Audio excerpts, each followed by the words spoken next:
Bangalore, which was once known as the Garden City, is now the IT hub of India.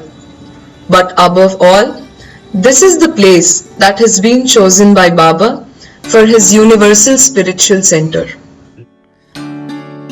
Baba's work in Bangalore was mainly focused on two things: his must work at the Links Bungalow and establishing a universal spiritual center at Byramangala.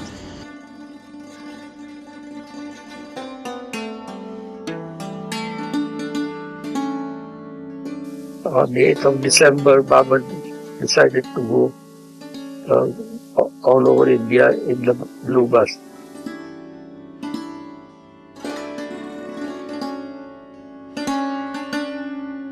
Baba reached Bangalore on August 12, 1939.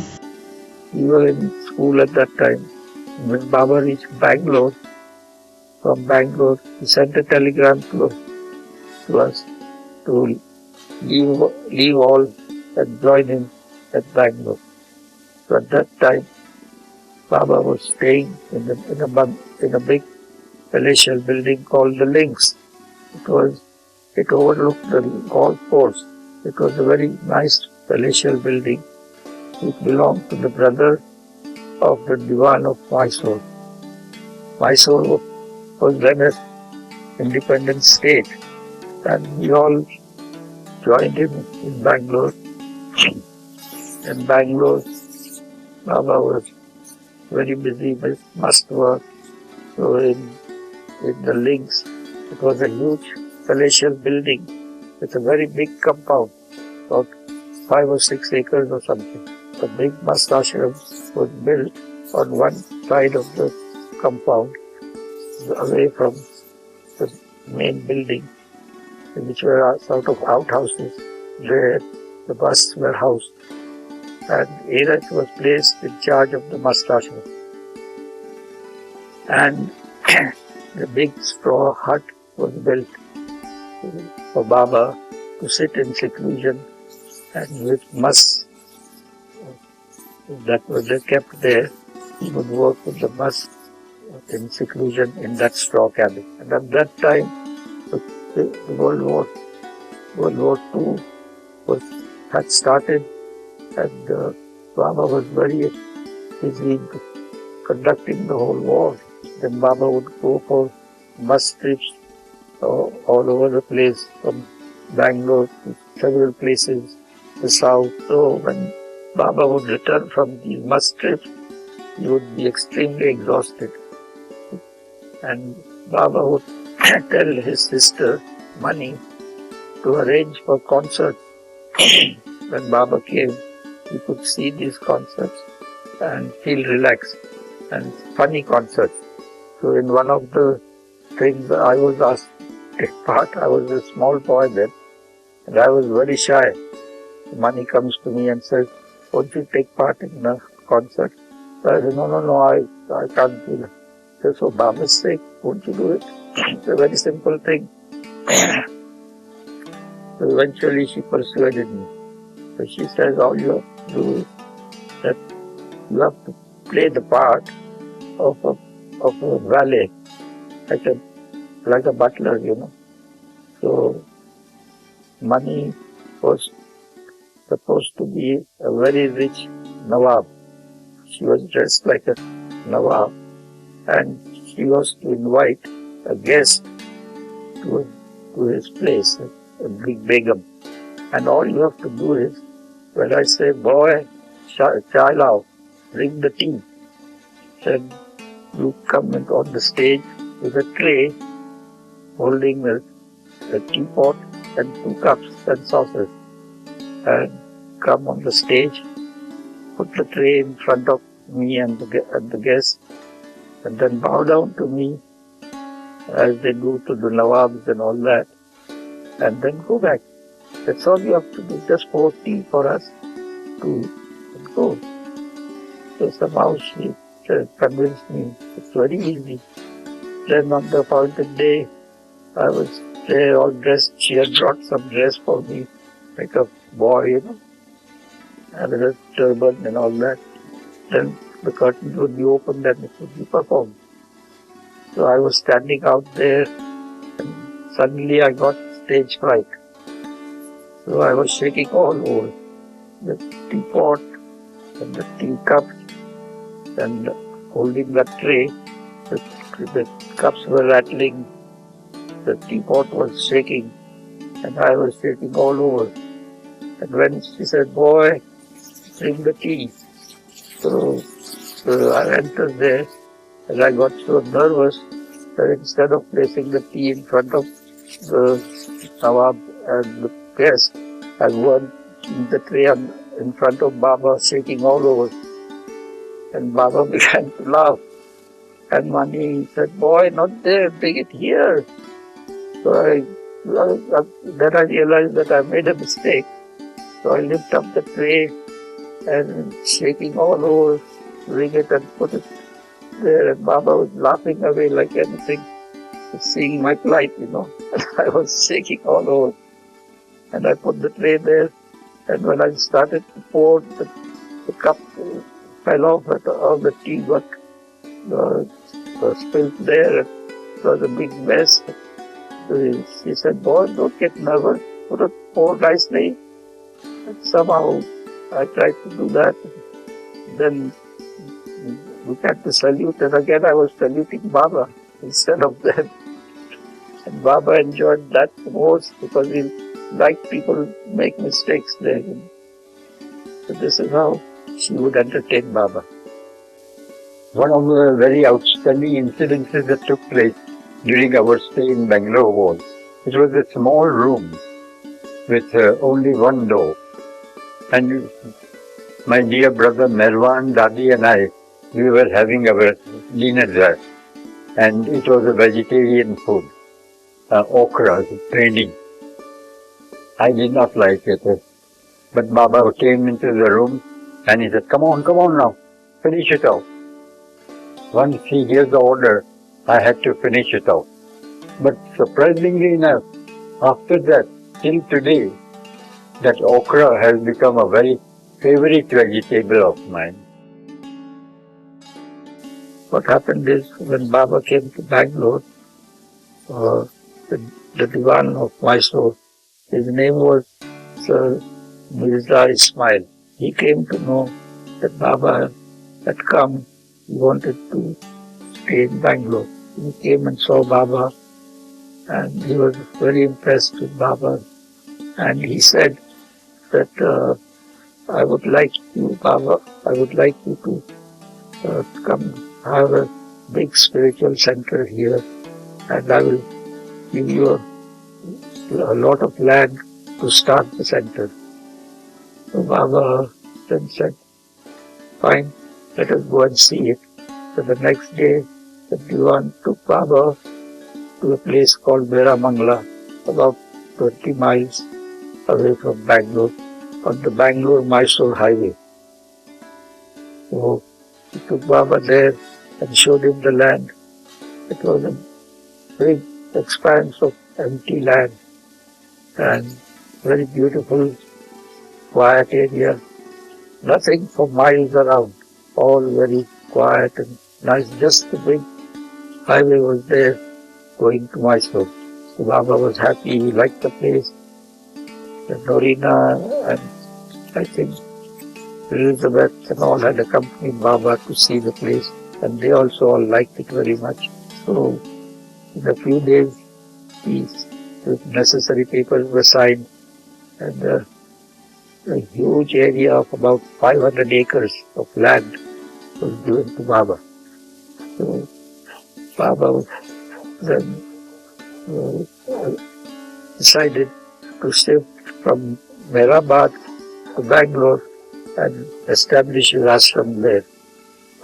So Baba sent word to Pendu, who was there at Mehrabad, to bring all the baggage and all the belongings of the women and men and come over to Bangalore. So Baba then decided to start the building construction of Byramangala Center. Navroji Dada Chandji, Arna was his father, was an architect. So he was called from Bombay and Baba gave him plans of what was to be done, how he wanted this universal spiritual center at Byramangala. So the plans were, he asked him to make the plans, and Baba gave instructions how to do it, how to build the blocks. There were blocks meant for the saints and for different categories of people who would come and be housed there. So several blocks would be built in a circular fashion. Baba had given him ideas, and accordingly he made plans on paper and showed it to Baba. Baba explained in detail how he wished to make the buildings constructed there symbolic with reference to the number of rooms, the length, breadth, and height of each structure, etc. Baba concluded the design must be universal without conforming to any particular religion.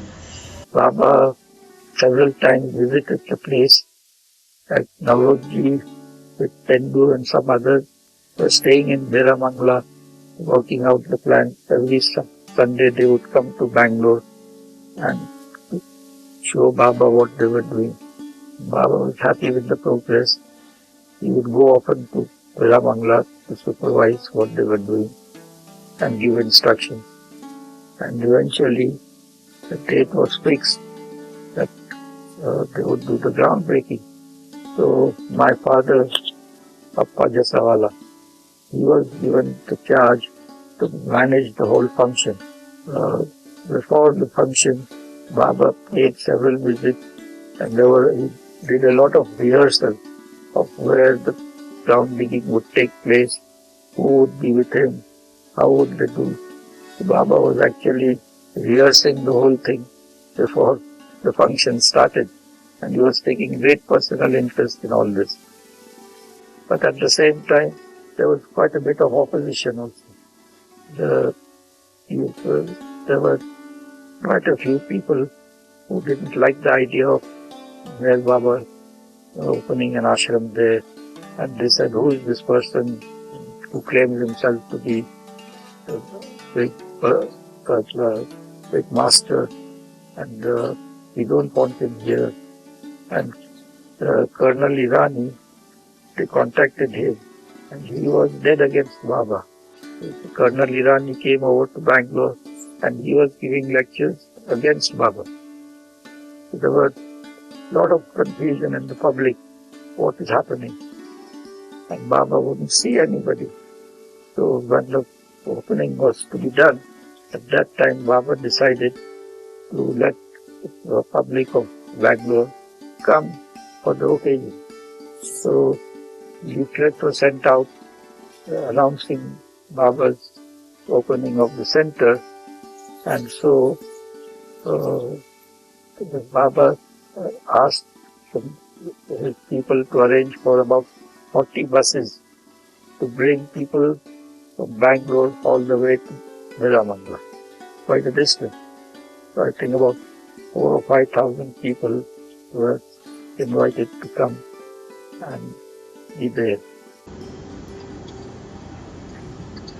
On Sunday, December 17, 1939, the foundation laying ceremony for Meher Baba's Universal Spiritual Center was held. The program began at 4:30 p.m. when the head of the reception committee, Papa Jassawala, garlanded Baba on his arrival. Baba was dressed in a sadra and brick red coat. So at that point in time, he got up from his stool, then took that uh, spade of 7 metals, and broke the ground by digging about 7 times. That's how the ground breaking was done by Baba.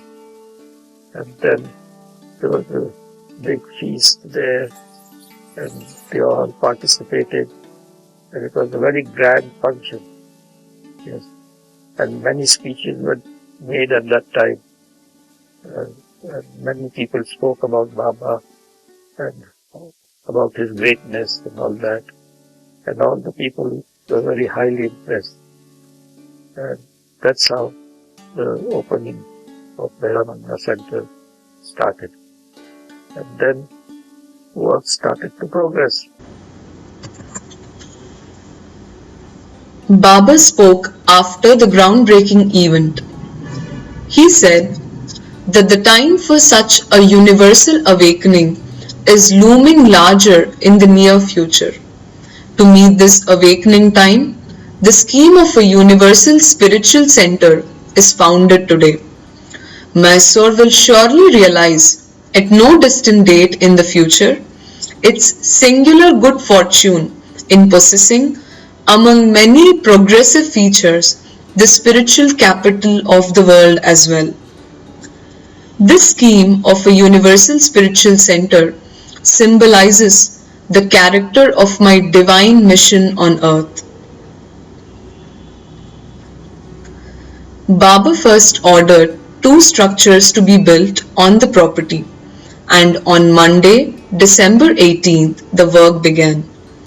A committee has been formed, including a few of the Western women and some of the Mandli, to oversee the construction of the center.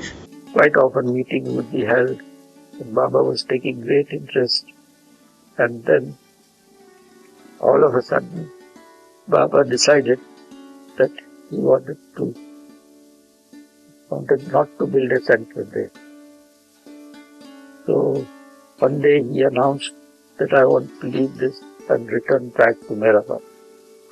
And everybody was stunned. And Baba said, now hurry up and pack up and let's go away from here. And he told my father that you arrange to dispose of all the land that we have and give it back to the farmers from which it was acquired by the government, and do it as fast as possible. So saying, Baba then decided to leave the place, and very soon thereafter Baba left. And just before leaving, somebody had come and Baba tells Baba, what is your plan? You do all this planning and you suddenly cancel. So Baba says, my plan is to have no plan, and that is my plan. That fellow couldn't take it in first. He says, what? Baba says, my plan is to have no plan, and that is my plan. There is no such thing as planning. I just do whatever is necessary for my work. The work is over and I am leaving. That's it. There's nothing about it. I don't plan like you people plan. It's something else that I wanted to do, that I have done, that has been accomplished, and now I go. So that's why there were 2 or 3 blocks that had already been built. They were lying there, and most of the land was disposed of by my father at throwaway prices. From there, Baba began the bluebird journeys again from Bangalore all the way to Mehrabad. यही समय है उन्हें मिलने का, यही समय ना था। प्यारे चलो मेरे दरबार, चलो मेरे दरबार, प्यारे चलो मेरे दरबार, चलो मेरे दरबार, प्यारे चलो मेरे दरबार। आज तुझे संदेश मिला है, आज तुझे संदेश मिला है, दूत खड़ा है द्वार। आज तुझे संदेश मिला है, दूत खड़ा है द्वार, जिसकी तुझको आस लगी थी, जिसकी तुझको प्यास लगी थी, बीते जन्म हजार प्यारे चलो मेहर दरबार, चलो मेहर दरबार।